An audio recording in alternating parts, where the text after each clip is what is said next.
Evangelho de Mateus, capítulo 24, versículos de 36 a 41. Quanto àquele dia e àquela hora, ninguém sabe, nem os anjos do céu, nem o Filho, mas só o Pai. Assim como foi nos dias de Noé, assim será a segunda vinda do Filho do Homem.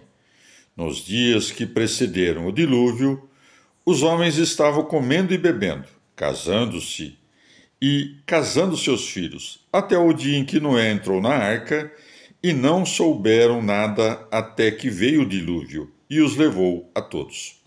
Assim será também na vinda do Filho do Homem. Então, de dois que estiverem num campo, um será tomado e o outro será deixado. De duas mulheres que estiverem moendo com amó, uma será tomada e a outra será deixada. Palavra da salvação. Comentário Mateus 24, de 36 a 41. São João Crisóstomo. Tendo indicado o Senhor todas as coisas que precederiam a vinda de Cristo, e tendo levado a narrativa até as próprias portas, quis guardar silêncio acerca do dia. Por isso segue: quanto àquele dia e àquela hora, ninguém sabe, nem os anjos do céu, mas só o Pai. E para que compreendas que não é efeito de sua ignorância o que cala, acerca do dia e da hora do juízo, aduz outro prognóstico quando acrescenta: assim como foi nos dias de Noé, assim será também a segunda vinda do Filho do Homem. Disse-o, dando a entender que virá repentinamente e de surpresa, quando muitos estiverem se divertindo. Isto também diz Paulo: quando os ímpios disserem paz e segurança, então lhes sobrevirá uma destruição repentina. 1 Tessalonicenses 5,3. Pelo que acrescenta também aqui: nos dias que precederam o dilúvio, os homens estavam comendo e bebendo. Ou haverá libertinagem e paz àqueles que insensivelmente estiverem ordenados para isso. Por esse motivo, não disse o apóstolo, quando houver paz, mas sim paz e segurança, apontando para a insensibilidade daqueles, os ímpios, assim como dos que viviam num tempo de Noé, uma vez que os maus se entregavam à dissolução, mas não os justos, que viviam constantemente na tribulação e na tristeza. Com isto dá a entender que, quando vier o anticristo, apetites indecentes terão aceitação entre aqueles que, em seu tempo, forem homens iníquos e que desesperarão da sua própria salvação. E por isso, põe um exemplo que vem muito a propósito neste caso. Quando, pois, construía-se a arca, Noé pregava no meio de todos, predizendo os males futuros. Mas os homens maus, não acreditando como se não viesse mal nenhum no futuro, entregavam-se à licenciosidade. E uma vez que as coisas futuras não são cridas por muitos, ele as torna críveis pelo exemplo das passadas. Em seguida, expõe outro sinal, pelo qual mostra também que aquele dia virá de modo inopinado, e que ele mesmo não ignora aquele dia quando diz: então, de dois que estiverem num campo, um será tomado e o outro será deixado. Com essas palavras, dá a entender que serão tomados e deixados os servos e os senhores, os ociosos e os que trabalham. Evangelho de Mateus, capítulo 24, versículos de 42 a 44. Vigiai, pois porque não sabeis a que hora virá o vosso Senhor. Sabei que, se o pai de família soubesse a que hora havia de vir o ladrão, vigiaria, sem dúvida, e não deixaria minar a sua casa. Por isso estáis vós também preparados, porque o Filho do Homem virá na hora em que menos o pensardes. Palavra da salvação. Comentário Mateus 24, de 42 a 44, São Gregório Magno. Vigia aquele que tem os olhos abertos em presença da verdadeira luz. Vigia aquele que observa em suas obras aquilo em que crê. Vigia aquele que afugenta de si as trevas da indolência e da negligência. Ou o ladrão mina a casa sem que o pai de família saiba, porque enquanto o espírito dorme sem ter cuidado de guardá-la, vem a morte repentina e penetra violentamente na morada de nossa carne e mata o senhor da casa, a quem encontrou dormindo. Porque enquanto o espírito não prevê os danos futuros, a morte arrebata-o sem saber para o suplício. Ele resistiria ao ladrão se vigiasse, porque, precavendo-se da vinda do juiz, que ocultamente arrebata as almas, iria ao seu encontro pela penitência, para que não morresse sem arrependimento.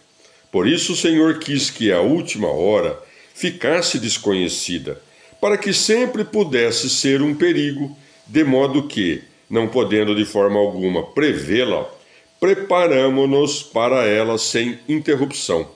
Por isso segue dizendo: por isso estáis vós também preparados, porque o Filho do Homem virá na hora em que menos o pensardes. Carta de São Paulo aos Romanos, capítulo 13. Que cada um se submeta às autoridades constituídas, pois toda autoridade procede de Deus. Ele estabeleceu as que existem. Por isso, quem resiste à autoridade resiste à disposição de Deus. E os que resistem arcarão com a própria pena. Os governantes não infundem medo aos que agem bem, mas aos malfeitores. Queres não ter medo da autoridade? Faze o bem e terás sua aprovação, visto que é ministro de Deus para teu bem. Mas, se ages mal, teme, pois não é à toa que empunha a espada. É ministro de Deus para aplicar o castigo ao malfeitor. Portanto, é preciso submeter-se, e não somente por medo do castigo, mas em consciência. Pela mesma razão, pagai impostos. As autoridades são funcionários de Deus, dedicados ao seu ofício. Dai a cada um o devido: imposto, contribuição, respeito, honra, o que couber a cada um. Não tenhais dívidas com ninguém a não ser a do amor mútuo, pois quem ama o próximo cumpriu a lei. De fato, não cometerás adultério, não matarás, não roubarás, não cobiçarás, e qualquer outro preceito se resume neste: amarás o próximo como a ti mesmo. Quem ama não faz mal ao próximo. Por isso, o amor é o cumprimento perfeito, pleno da lei. Palavra do Senhor. Salmo 122. Que alegria quando me disseram: vamos à casa do Senhor. Já nossos pés estão pisando teus umbrais, Jerusalém. Jerusalém, construída como cidade bem unida e compacta, para onde sobem as tribos do Senhor, segundo o costume de Israel, para dar graças ao nome do Senhor. Aí reside o tribunal de justiça, o tribunal do palácio de Davi. Saudai Jerusalém com a paz, vivam tranquilos teus amigos. Haja paz em tuas muralhas, tranquilidade em teus palácios. Por meus irmãos e companheiros, peço a paz para ti. Pela casa do Senhor nosso Deus, eu te desejo todo bem. Palavra do Senhor. Transposição cristã do Salmo 122, por Luiz Alonso. Pergunta Lorinos em seu volumoso comentário. Respondes, Jerusalém, a teu nome, que significa visão e posse de paz perfeita? Lesetre, em seu comentário, 1883, devoto e sentimental, dá-nos uma pista que vamos seguir. Nos tempos de Jesus, cantavam os peregrinos o Salmo 122 ao se aproximar e avistar Jerusalém? É provável. E nesse caso, a cena de Lucas e as palavras de Jesus soam dolorosamente num contexto jubiloso. Sublinho algumas palavras que vêm mais ao caso. Lucas 18, de 41 a 44. Ao se aproximar e ver a cidade, pôs-se a chorar e disse: Se compreendesses também tu o que significa a paz, mas está oculto aos teus olhos. Pois vai chegar um dia em que teus inimigos te rodearão de trincheiras, te sitiarão e te cercarão por todos os lados. Te arrastarão com os seus filhos dentro e não deixarão pedra sobre pedra, porque não reconheceste a oportunidade que Deus te dava. O Senhor traz uma saudação e uma mensagem de paz que a cidade da paz não compreende. É uma última oportunidade que rejeita. Ao renegar de seu destino de paz, que lhe traz seu amigo, chorando por ela, a cidade dá passagem aos inimigos. Deixará de ser cidade, unida e compacta, não ficará pedra sobre pedra. Por seus irmãos e amigos, ele traz a saudação de paz. Na cidade, os tribunais de justiça apressam-se para perpetrar a grande injustiça, que é cegueira culpável. Poderia continuar albergando a casa do Senhor nosso Deus? Pedra sobre pedra também atinge o templo. Fracassa então definitivamente o destino inscrito no nome de Jerusalém? O texto de Lucas inverteu tragicamente esse destino de paz, mas nome e destino salvar-se-ão em nova chave, quando começarem a designar a nova capital, a Jerusalém Celeste. Os últimos versículos do Apocalipse dependem de textos proféticos e só mediatamente repetem temas do Salmo 122, sem aludir diretamente a ele. Tronos para julgar, beleza da cidade, 12 portas, tribos, Deus e o Cordeiro são seu templo. No final do Apocalipse, no final da Bíblia, chega a seu cume o destino de Jerusalém. Amém. Livro do profeta Isaías, capítulo 2. Visão de Isaías, filho de Amós, a respeito de Judá e de Jerusalém. No final dos tempos, o monte da casa do Senhor estará firme, sobressaindo entre os montes, elevado sobre as montanhas. Para ele confluirão as nações, caminharão povos numerosos. Dirão: Vinde, subamos ao monte do Senhor, à casa do Deus de Jacó. Ele nos instruirá em seus caminhos, e caminharemos por suas sendas. Porque de Sião sairá a lei, de Jerusalém a palavra do Senhor. Ele será o árbitro das nações, o juiz de povos numerosos. Das espadas forjarão arados, das lanças podadeiras. Povo não levantará espada contra povo, e já não se adestrarão para a guerra. Casa de Jacó, vinde, caminhemos à luz do Senhor.